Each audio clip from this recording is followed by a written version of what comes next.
अभी तक अपने प्रेमी के साथ मिलकर पति को ड्रम में दफना दिया था। यह हनीमून गई पत्नी ने प्रेमी के साथ मिलकर पति की हत्या करवाने वाली कहानी को जरूर सुना होगा।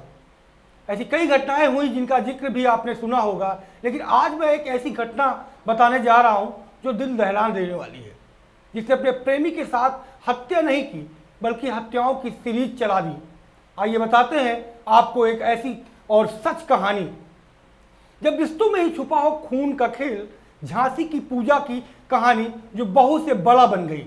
झांसी की एक शांत सी लगने वाली सुबह, लेकिन 24 जून की वो तारीख एक मां के लिए आखिरी सुबह साबित हुई। 24 वर्षीय सुशीला देवी की लाश जब उनके आंगन में मिली तो गांव के हर चेहरे पर सन्नाटा था, लेकिन जब पुलिस ने पर्चे हटानी शुरू की तो सामने आया ऐसा सच जिसने हर रिश्ते का विश्वास तोड़ दिया।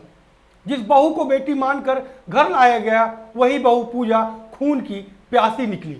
शुरुआत हुई पूजा के पथ से। नफरत से पुलिस जांच में खुलासा हुआ कि पूजा ने अपने पति प्रेमी अनिल से पति को गोली मरवा दी। उसका गुनाह लव स्टोरी के नाम पर दर्ज हुआ, लेकिन असलियत किसी ने नहीं देखी। कहानी में जब दूसरा मोड़ आया और पूजा पति की मौत के बाद देवर के संग रहने लगी और कुछ ही दिन बाद देवर कल्याण के साथ में रहते रहते उसकी भी रहस्यमय ढंग से मौत हो गई।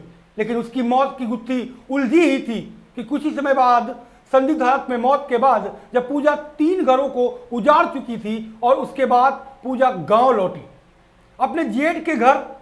यहाँ पर भी उसने साजिश की लकीरें रची अपनी सगी बहन कमला और प्रेमी अनिल के साथ मिलकर। पूजा ने अपनी सास सुशीला देवी को भी मौत की नींद सुला दी। वजह महज जेवर और पैसे। 8 लाख नगद और जेवर के लिए एक मां की सांसें छीन ली गई। पुलिस ने पूजा और उसकी बहन कमला को गिरफ्तार तो कर लिया, लेकिन अनिल फरार था। जब पुलिस ने मुठभेड़ में उसे दबोचा तो उसने गोलियां चलाई। जवाबी फायरिंग में घायल हो गया और गिर पड़ा। अब अस्पताल में जिंदगी और कानून के बीच झूल रहा है। एसपी ग्रामीण जितेंद्र कुमार के मुताबिक ये मामला सिर्फ हत्या का नहीं बल्कि इंसानी रिश्तों को पूरी तरीके से मर जाने का है। कहानी नहीं, चेतावनी है। ये सिर्फ झांसी की एक घटना नहीं बल्कि समाज में बढ़ती लालच, नफरत और संवेदनहीनता का प्रतीक है, जहां प्यार, रिश्ते और भरोसा अब सौदे बन चुके हैं। क्या वाकई खून अब सिर्फ खून नहीं रहा?